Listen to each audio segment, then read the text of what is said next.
this presidency. Is it possible that voters on the left and right just like different things, though? Because if you remember in the primary, Newt Gingrich has a little bit of this arrogance, and folks on the right didn't like that.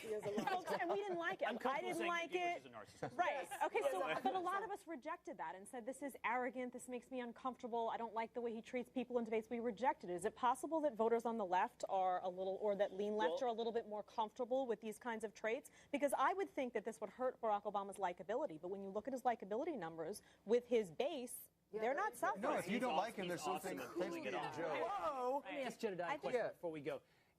Buck said, we're going to make an issue of foreign policy in this election. Is that true? Because foreign policy didn't come up once during the Republican National Convention speech by Mitt Romney. Well, I meant we're going to make an issue. Yeah, that's exactly right. I think we're going to make an issue of it, but I think with the economy being the #1 issue right now, I think Barack Obama's afraid to tread into that area. I think Mitt Romney's afraid to leave the economy thinking that that's his strong point and that's his strength. But he had Condoleezza Rice bring it up. He did. Yeah, I think that's exactly right. I think he's going to have other people step up to the plate and make these arguments. And Mitt Romney did. Barack Obama will not. Barack Obama is not comfortable with the United States playing a strong leadership role in a lot of these foreign policies. And I think that's why people don't, even when he says he's taking a strong role, I think people don't believe. U.S. citizens, though, that's okay. But he said the Greeks think Greece is exceptional, the Brits think England is exceptional. Everyone's exceptional. Real philosophy, that's what he thinks.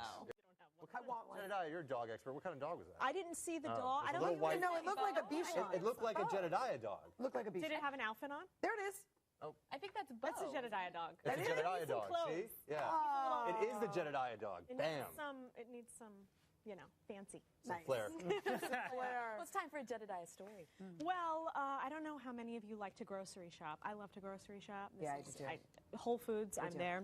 Really good Well, about that C in Michelle Obama wants to help you grocery shop. Yeah.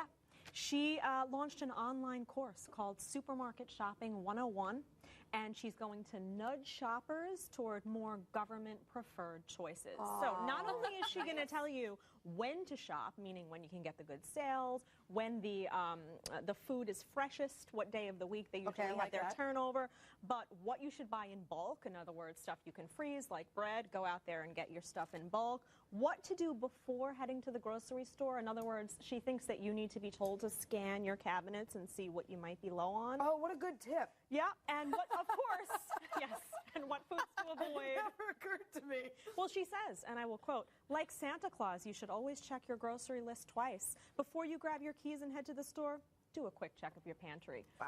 Okay. So I'm a fan of healthy eating. I don't have a problem with her being an advocate for healthy eating, but this kind of implies that we're all dummies, and I kind of have a problem I like with that she tells us about the frozen edamame, though, because I wouldn't know what to do with all that spare edamame I have hanging out in my house. I like how Jedediah says grocery. So As opposed to? grocery. Texas. I know you're doing it correctly, but Oh.